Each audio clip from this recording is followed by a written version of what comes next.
A small town sat nestled in the woods, far away from the city lights, where the trees grew thick and the air felt heavy with age. The locals always warned outsiders about the Whispering Hollow. It wasn't on any map, but if you knew where to look, you could find it. An eerie, desolated patch of woods that no one dared to enter after dusk. There were stories about the hollow, of course. Everyone knew someone who had seen something strange there. Most of the tales were whispered between the older folks, their voices dropping to a hushed tone, and when they spoke of it, they said that at night the woods would come alive with soft whispers. Voices too faint to understand, but impossible to ignore. The wind would carry them through the trees, and even if you couldn't hear the words, you could feel the weight of them pressing against your mind. One evening, a young man named Aaron, new to the town and skeptical of old wives' tales, decided to prove there was nothing to the rumors. Armed with nothing but a flashlight and his courage, he ventured into the hollow just as the sun dipped below the horizon. At first, everything was calm. The air was cool, the ground soft underfoot, and the trees swayed gently in the breeze. But then, as the last light of day disappeared, the whispers began. They were faint at first, just like a murmur beyond the edge of hearing. He shook it off, telling himself it was just the wind. But then the whispers grew louder. Help me! Aaron froze, the hair on the back of his neck standing on end. He turned around, but the woods were still. His flashlight flickered. He swallowed hard, trying to laugh it off. "Just the wind," he muttered. "Just the wind." But the whisper came again, this time clearer. Come closer!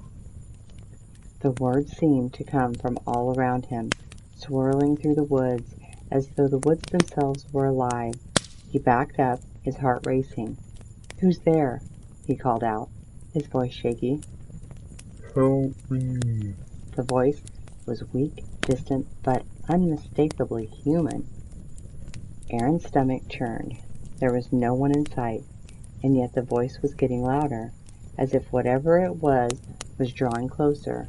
His breath caught in his throat, and then he saw something move in the darkness. A shadow, too tall, too thin, its form barely visible against the trees.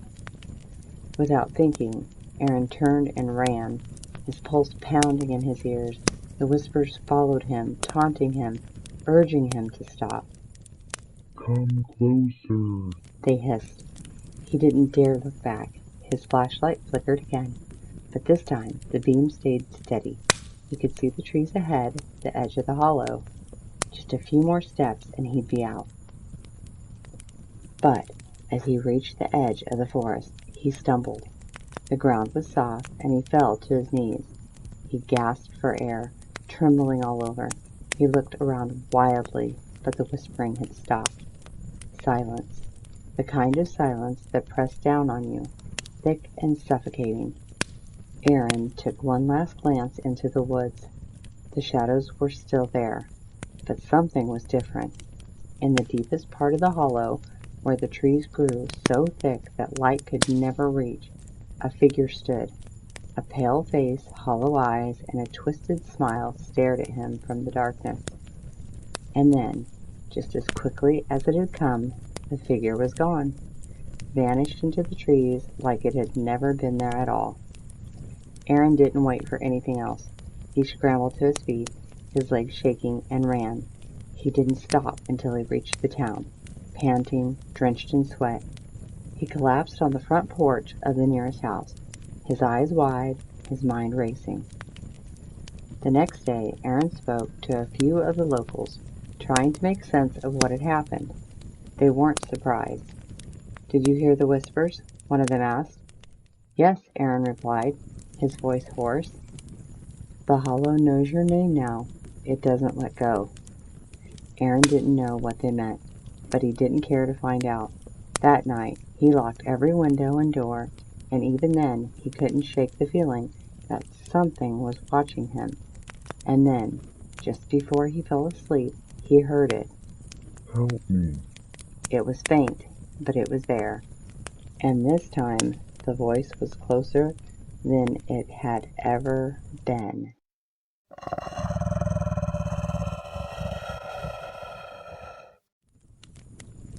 If you've ever gone camping, you've probably seen the signs. They're always the same, posted at trailheads, nailed into old wooden boards, sometimes faded so badly you can barely read them anymore. But the message is always clear. Check in with a ranger before camping. Most people treat it like a formality, a safety measure, weather updates, wildlife warnings, maybe a map if you're unfamiliar with the area. But some places don't need a ranger's warning because the land already gave one.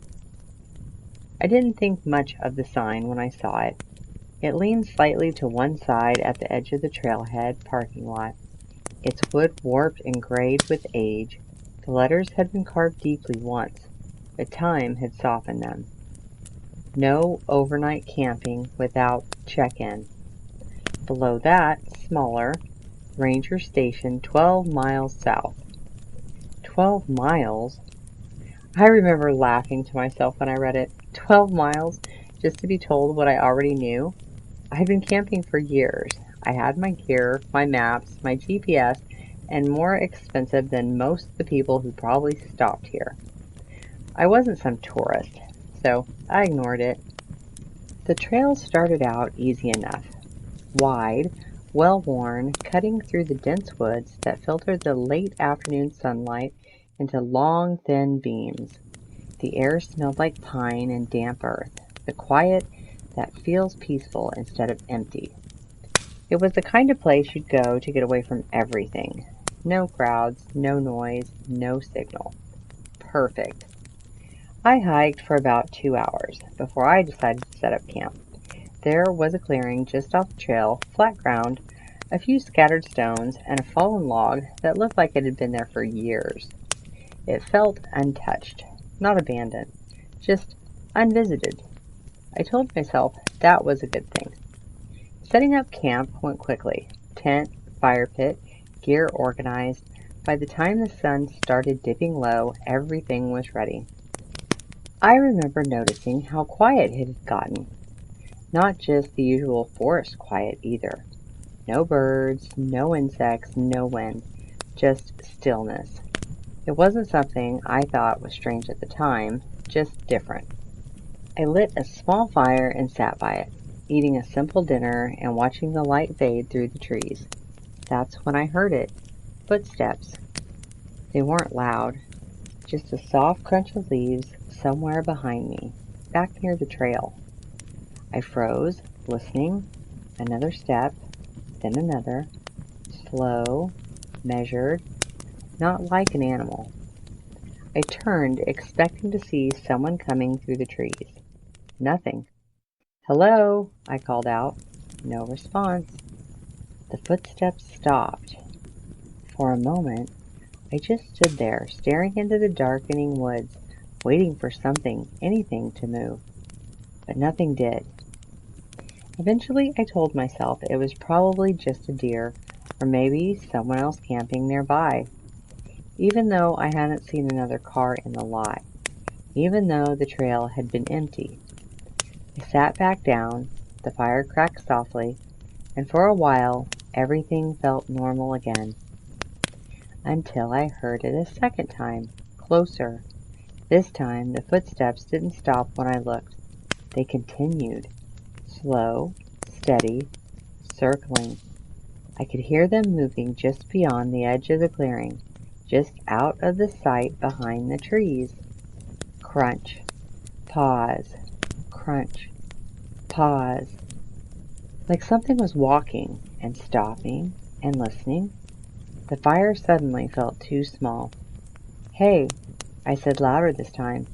"If you're out there, you might as well come out." No answer. The footsteps stopped again. But I didn't feel alone. That was the worst part. It wasn't just a sound anymore. It was a presence. I didn't sleep much that night. Every time I closed my eyes, I felt like something was watching me, not from far away, but just outside the tent. At one point, I heard breathing, soft, slow, right next to the fabric. I held my breath, listening. It matched me. Inhale, exhale, inhale, exhale, then stopped, and something brushed lightly against the side of the tent. Not a swipe, not a scratch, just a hand, dragging slowly across the fabric. I didn't move.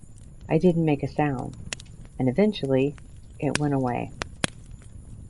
Morning came too quickly. The sunlight felt wrong, too pale, too quiet. I stepped out of the tent, expecting to see tracks, footprints, something. There was nothing. No marks on the ground, no broken branches, no sign that anything had been there, except the fire pit. It had been disturbed. The stones I'd placed around it were scattered slightly, like someone had nudged them out of place, and in the ash there was a single imprint.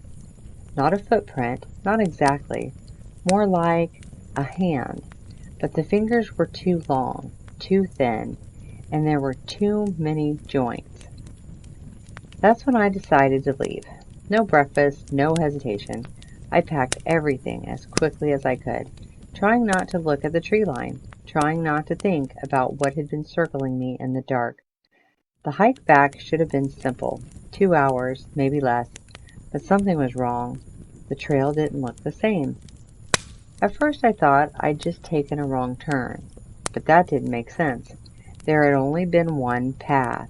Still, the trees looked different, denser, closer together, and the light didn't move. It stayed at the same dull, early morning gray, no matter how long I walked. I checked my watch. Hours had passed, but the sun hadn't changed. Then I heard the footsteps again, behind me, matching my pace. Crunch, crunch, crunch. I stopped. They stopped. I started walking again. They followed. I didn't turn around. I didn't want to see it. After a while, I started to notice something else. The trees. They weren't just trees anymore. Some of them were bent in unnatural ways, their trunks twisted like they'd been pulled and stretched. And some looked almost human. Not exactly, but close enough that your mind tried to fill in the details. Arms where branches should be, faces where knots had formed. Watching. Always watching. The trail eventually led me back to the clearing. The same one. My camp was still there, untouched, like I had never left. I remember standing there staring at it, trying to understand how that was possible. I had been walking for hours in a straight line. There was no way I should be back here, unless I never actually left. That's when I heard my own voice, from inside the trees. Hello! It was exactly how I sounded the night before. Same tone, same volume. I turned slowly toward the sound, and then I heard it again. Hey, if you're out there! But this time, it wasn't quite right. The words were slightly off, like someone repeating them from memory. Hey, if you're out there! The voice didn't understand what it was saying. It was just copying. The footsteps started again, but now they were everywhere, all around me, dozens of them closing in, and then I saw it. It stepped out from behind one of the trees. At first, I thought it was a person, same height, same general shape, but as it moved closer, I could see the details were wrong. Its limbs were too long, its joints bent in places they shouldn't, and its face looked like mine, but stretched, pulled tight in the same places and sagging in others, like it had tried to recreate me from memory. It tilted its head, studying me, and then it smiled. too wide, too slow. "Checking in with the ranger," it said. My voice, broken, uneven. I couldn't move. I took a step closer, and I realized something that made everything worse. It wasn't alone. There were others behind it. Shadows behind the trees. Shapes that looked almost human. All watching. All learning. I ran. I didn't care where. I just ran. Branches tore at my clothes. Roots caught my feet. I fell more than once, but I kept getting up. The sound followed me. Footsteps, voices, fragments of the words I had said, things I had thought, repeating, distorted. I don't remember how I got out. I don't remember finding the trail, but somehow I made it back to the parking lot. The sign was still there, leaning, silent, and for the first time I noticed something I hadn't seen before. Another line carved into the wood, fainter than the others, older, almost worn away completely, but still readable. Some places don't need warning. I drove for hours before I stopped, and even now I still hear it sometimes at night when everything is quiet. Footsteps just outside, matching my breathing, learning, waiting. So if you ever see a sign like that, don't ignore it, because the ranger isn't there to tell you what's out there. They're there to make sure it doesn't learn you.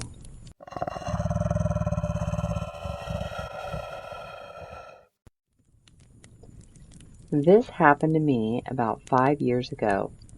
I still have the park receipt and the ranger's name written on it, which is the only reason people believe me when I say this actually happened. My brother and I took an RV trip through a remote national forest. We wanted somewhere quiet, so we picked a small campground that only had about 8 sites. When we pulled in around sunset, the place was completely empty. No tents, no cars, nothing. We didn't think much of it at first. It was a weekday, so figured people just weren't camping. About 10 minutes after we parked, an old green Ranger truck drove slowly into the campground. The ranger, who stepped out, looked older, maybe in his 60s. He seemed nice enough, but looked strangely nervous when he saw our RV. He walked over and asked, "You boys planning on staying the night?" We told him, "Yeah." He paused for a moment and then said something that still gives me the chills. "You might want to move to the lower campground." My brother asked why. The ranger hesitated, like he was trying to decide how much to say. Then he just shrugged and said, "Just trust me."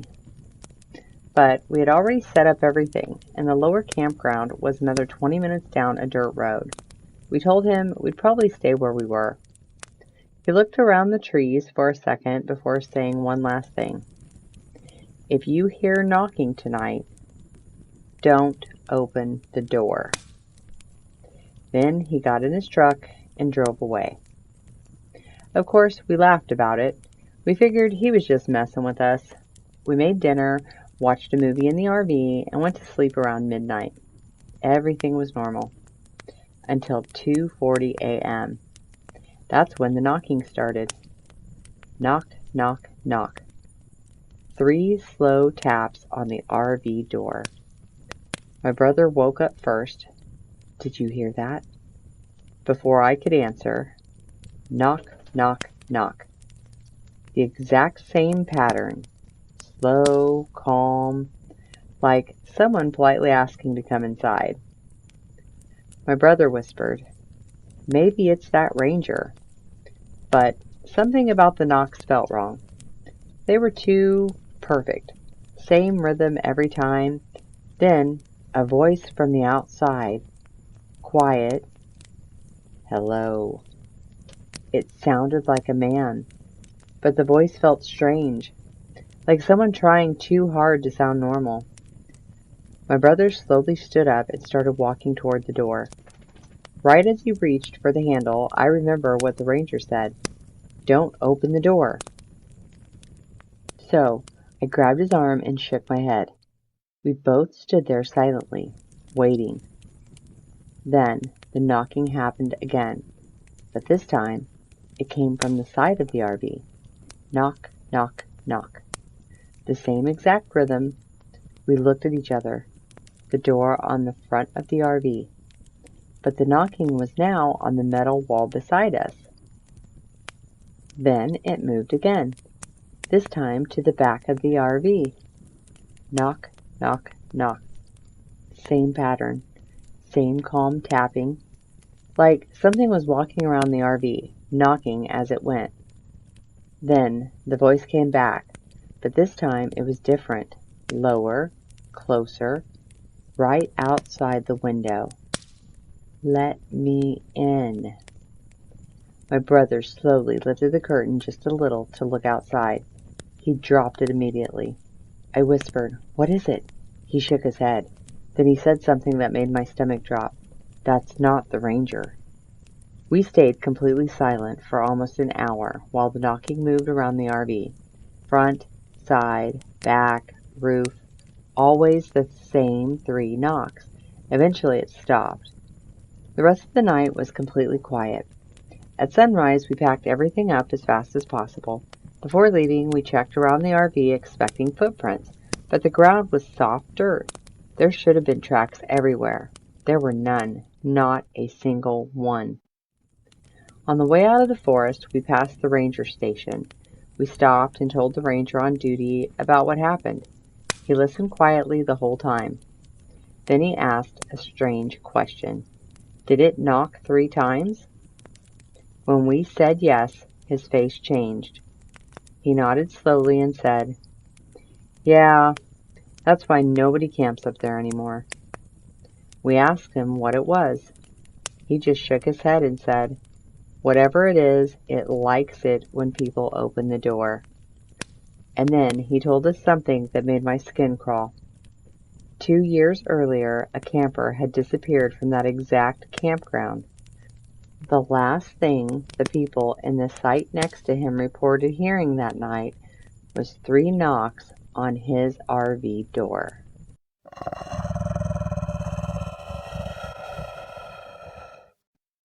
I used to think werewolves were the kind of thing you joked about around a campfire.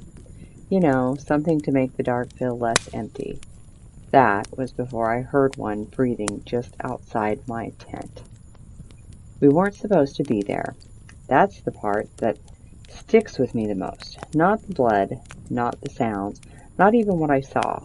It's the fact there were signs, plenty of them, and we ignored every single one. There were 4 of us, me, Tyler, Jess, and Marcus. Just a weekend camping trip, somewhere deep past the last marked trail. Tyler had found the spot online, some forum where people bragged about undiscovered wilderness. No rangers, no campsites, no rules. That should have been the first warning. The second was the drive-in. The road really wasn't a road, just 2 strips of dirt cutting through thick woods. No signs, no mile markers, just trees. Endless trees, pressing in on both sides like they were leaning closer the deeper we went. Jess kept joking about it. "Perfect place to get murdered," she said, smiling out the window. Marcus laughed. Tyler turned the music up louder. I didn't laugh. Because the trees, they didn't look right. Too dense, too still. Like they were waiting. We reached the clearing just before sunset. It was wrong. Not in a way I could explain at first. Just a wide patch of land surrounded by perfect ring forest. Too perfect. Like something had carved it out deliberately. No birds, no insects, no wind, just silence. "Dude, this is awesome," Tyler said, already unloading gear. Jess stretched. "Yeah, creepy awesome." Marcus nodded. "Let's set up before dark." And that was it. No one questioned it. No one suggested leaving, even me. The first sign came while we were setting up the tents. Tracks.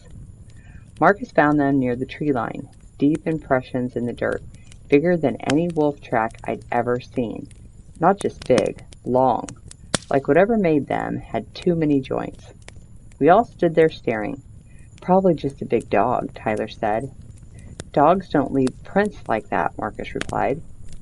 Jess crouched down, running her fingers near one. It looks like it stood up at some point. We all went quiet, because she was right. The track started as four-legged, then shifted. 2. Walking. We should have left. We didn't. By the time night fell, we had a fire going. The woods stayed quiet, too quiet. No owls, no crickets, nothing moving beyond the firelight. It made the darkness feel thicker, like it had weight. Jess noticed it first. Do you hear that? We all stopped. Listened. Nothing. That's the problem, she said. We tried to shake it off, told stories, laughed louder than we needed to, and every so often one of us would glance toward the trees, and every time we did, it felt like something had just stepped back out of sight. The first howl came around midnight, low, long, not like a wolf. It didn't echo. It didn't fade naturally. It just stopped, like something had cut it off mid-breath. Jess grabbed my arm. That's not normal. Marcus stood up, scanning the tree line. It's close. Tyler tried to laugh. Relax. Probably just... The second howl came. Closer. And this time, it sounded like it was trying to mimic something. Not quite right. Like it was learning. We didn't say it out loud, but we all felt it. We were being watched. We decided to turn in, which, in hindsight, was the worst possible choice. Splitting up, putting thin layers of fabric between us and whatever was out there. I lay in my sleeping bag, staring at the ceiling of the tent, waiting, listening. That's when I heard it. Footsteps. Slow, heavy, circling. Not four-legged. 2. I held my breath. The steps stopped right outside my tent. Then came the breathing. Wet, deep, too close. I could hear the air pulling through teeth that weren't meant for speech. And then, a voice, soft, wrong. Hello? It was Jess. Or it sounded like her. But Jess's tent was on the other side of the clearing. I didn't answer. The thing outside my tent shifted, sniffed, then scratched, long claws dragging lightly across the fabric. Let me in. Same voice, almost perfect, but stretched, like it was being worn. I stayed silent. Every instinct screamed at me to run, to shout, to do something. But something deeper, older told me, don't respond, don't move, and don't let it know you're awake. The scratching stopped. The breathing lingered. Then footsteps again, moving away. A few seconds later, I heard a scream. Real this time. Marcus! Followed by chaos, yelling, crashing, something tearing through brush at impossible speed. I scrambled out of my tent. The fire had burned low, barely lighting the clearing. Tyler was already out, spinning around. Where is he? Jess stumbled out of her tent, panicked. What's happening?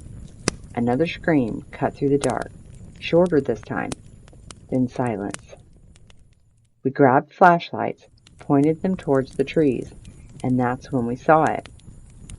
At the edge of the clearing, standing between 2 trees, too tall, too thin in wrong places, too broad in others. Its arms hung too long, fingers almost brushing the ground. Its head, God, its head was wrong, like a wolf's skull stretched over something that used to be human. Eyes reflecting the light, not animal eyes, thinking eyes. It smiled, not like an animal, like it knew we understood. Tyler shouted, "Run!" We didn't argue. We ran for the car. Branches snapped behind us, fast, closing the distance too quickly. Jess tripped. I turned back. That was my mistake. The thing was already on her. Not biting, not yet. It leaned close to her face and listened, like it was memorizing her voice. Then it looked at me, and in perfect imitation, it screamed my name. I ran. I didn't look back. I reached the car. Tyler was already inside, fumbling with the keys. "Where's Jess?" he shouted.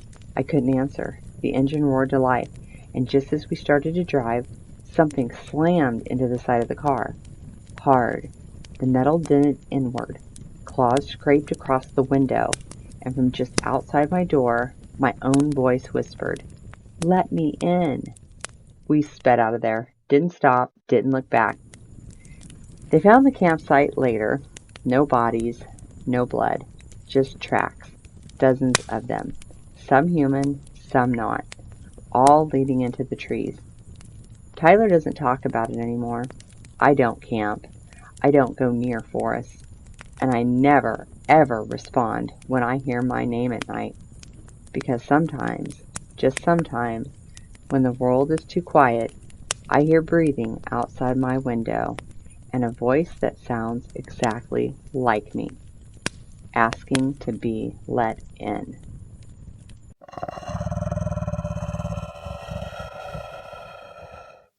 I didn't put the camera there. That's what I kept telling myself as I stared at the tiny red light blinking between the trees. It was already recording, and it was pointed directly at me. I wasn't supposed to be out there that late. The trail had closed at sunset. There were signs everywhere, but I lost track of time. It happens when you're trying to outrun something you can't quite explain, or maybe don't want to. The woods were too quiet, not peaceful quiet, not the kind where you hear crickets or wind brushing leaves. No, this was the kind of silence that feels like it's listening back. I noticed the camera because of the light, a small, steady red blink from about 20 feet off the trail, mounted too neatly on a tree to be abandoned, too deliberate to be accidental. Someone had put it there, and it was already on. I remember laughing at first, not because it was funny, but because it didn't make sense. And sometimes your brain chooses laughter when it doesn't know what else to do. "Hello," I called out. Nothing. No movement, no footsteps, no reply. Just that blinking red light, recording. I told myself it was probably for wildlife, researchers, or park rangers. But something about the angle bothered me. It wasn't aimed at the trail, it was aimed at me, at exactly the spot where I was standing, like it had been waiting. I stepped closer. Each footstep felt so loud, crunching leaves that shouldn't have been that dry. The camera didn't move, obviously, but I felt watched in a way I couldn't explain. Like, not just from the lens, but from somewhere else. When I got close enough, I saw something that made my stomach drop. The screen on the side was flipped open, and it wasn't just recording. It was playing back footage. Footage of me, standing there, watching it. But I hadn't walked up yet. In the video, I was still further down the trail, frozen in place, staring towards the trees. The exact moment I had first seen the camera, except I was already on the screen, seconds ahead of myself. I stepped back. The version of me on the screen didn't. She just stood there, still, watching something behind the camera. Slowly, she tilted her head, not at the lens, at something just off to the side, something I couldn't see. And then she smiled. I don't smile like that. Not like that. Her mouth stretched too wide, too slowly, like she was learning how. I slammed the camera shut. My hands were shaking so badly I almost dropped it. And that's when I heard it, a soft crunch of leaves behind me. I turned around slowly. Nothing. Just trees, tall, dark, unmoving. But the silence was gone now, replaced with something worse. Breathing. Not mine. I didn't run at first. I should have, but I didn't, because something told me that whatever was out there wanted me too. I turned back to the camera. I don't know why. I just felt like I had to look again, like it was the only way to understand what was happening. I opened the screen. The footage had changed. Now it showed me standing exactly where I was, holding the camera, watching the screen. But there was something behind me now. At first, it looked like a shadow, too tall, too thin. Its arms hung too long at its sides, and its head tilted the same way mine had. In the footage, I didn't react. I just kept watching the screen, smiling. And then the thing behind me leaned closer, slowly, until its face was right next to mine. I could finally see it. It didn't have a face, just smooth, pale skin stretched too tight, except for one thing, a mouth, and it opened, right next to my ear. I felt something warm brush against my neck. Not wind, not breath, something thicker. That's when I ran.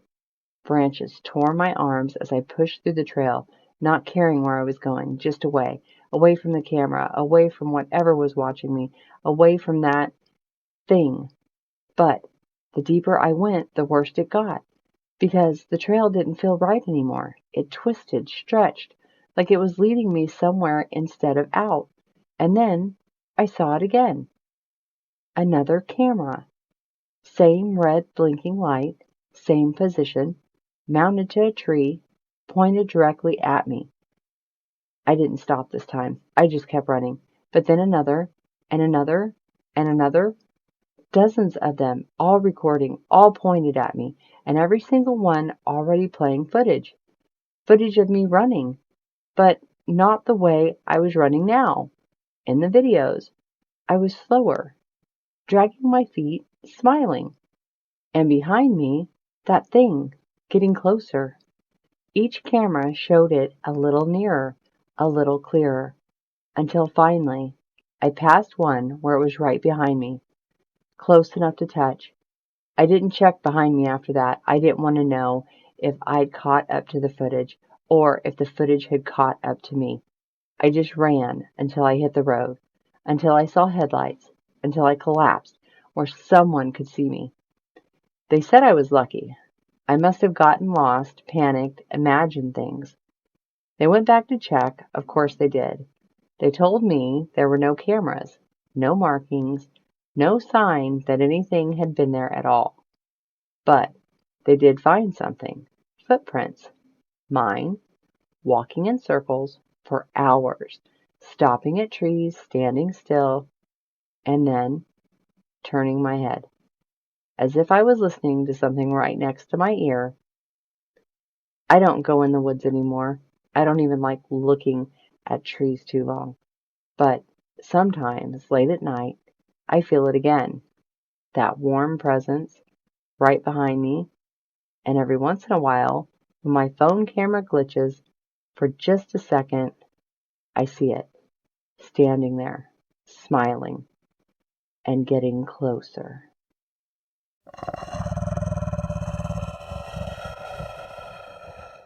I shouldn't have gone alone. That's the first thing people say when I tell them. And maybe they're right.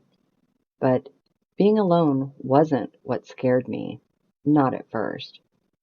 It was the feeling that I wasn't. I picked the spot because it was remote. No campsites, no marked trails, just forest stretching out for miles. The kind of place you could disappear and no one would know where to start looking. That was the appeal. Quiet, no people, no noise. I set up just before sunset. The trees were tall and thin, spaced far enough apart that you could see pretty far in every direction. It felt open, not claustrophobic. Safe even. I remember thinking how peaceful it was, how still. That should have been my first warning. No birds, no insects, not even wind. Just silence. I tried to ignore it. I told myself it was just one of those places. Some forests are like that. But as the sun went down, the silence got heavier. Not quieter, heavier, like it was pressing in. I kept my fire small, just enough to see by. I sat there for a while, staring into it, trying to relax. That's when I heard it. A twig snapping. Not far, behind me. I turned quickly. Hello? Nothing. I waited, listened. Silence again. I told myself it was an animal. It had to be. But animals make more noise than that. They move, they rustle. This was just one sound. And then nothing? I didn't sleep much that night. Every time I started to drift it off, I felt it again, that awareness, like someone was standing just outside the light, watching. Morning didn't help. Everything looked normal, too normal. But when I stepped away from my tent, I saw it. Footprints, not mine. They circled the campsite, slow, carefully, and then stopped just outside where the firelight would have reached. I felt cold all over. I followed them with my eyes. They didn't lead away. They stayed. Like whoever made them hadn't left. I packed up immediately, hands shaking, trying not to think too hard about it. People hike out here sometimes, I told myself. Maybe someone passed through. Maybe they saw my camp and kept their distance. That made sense. Until I turned to grab my bag, and I saw something hanging from a branch. A piece of fabric, my fabric, from my backpack. A strip had been cut clean off, not torn, cut. I didn't remember hearing anything, didn't remember anyone getting that close, which meant they had been. Quiet enough that I never knew. I didn't pack the rest. I just grabbed what I could and started walking. I didn't care which direction, I just needed to get out. But after about 10 minutes, I stopped because something didn't feel right. The trees looked the same, too similar. I turned slowly, and my stomach dropped. My campsite was behind me, exactly where I'd left it. I hadn't walked away. I had walked in a circle. I tried again, picked a direction, walked faster this time. 10 minutes, 15. I turned. The campsite, again, right there, like it had been waiting. That's when I noticed something new. The footprints. There were more of them now, not just circling. Closer, inside my camp, near my tent, near where I had slept. My chest tightened. He had been there while I was sleeping, standing over me. I didn't want to think about how long. I backed away slowly, heart pounding so hard it hurt, and then I heard it, breathing. Not mine, close, too close, right behind me. I turned and saw him, standing between the trees, perfectly still. He didn't look wild, not like I expected. He looked normal. That's what made it worse. His clothes were worn, dirty, but not torn apart. His face calm, like he had been expecting me, watching me for a long time. Please, I said, my voice barely working. I'm just leaving. He didn't respond. He just smiled, slowly, and then he stepped back, disappearing behind a tree. I ran. I didn't care about directions anymore. I just ran. Branches hit my face, my arms, my legs. I didn't stop. And this time, I didn't come back to the campsite. But something worse happened. I started seeing things, small things, markers, pieces of fabric tied to branches, objects deliberately placed along the ground. A shoe, not mine. A backpack, old. And then a phone, cracked, still there, still in the forest, like no one had ever come back for it. I realized then I wasn't the first, and I wasn't supposed to leave. I heard him again, closer now, not hiding anymore, following, letting me know. I ran harder, and then I saw it, the road. I stumbled out onto it, collapsing onto the gravel. A car stopped. People got out. Voices, hands. Safe. That's what they said. Safe. But they didn't understand, because when I told them about the man, about the footprints, about the things in the woods. They went back. Of course they did. Search teams, police. They said there was nothing there. No footprints, no campsite, no trail of objects. Nothing. Like it never existed.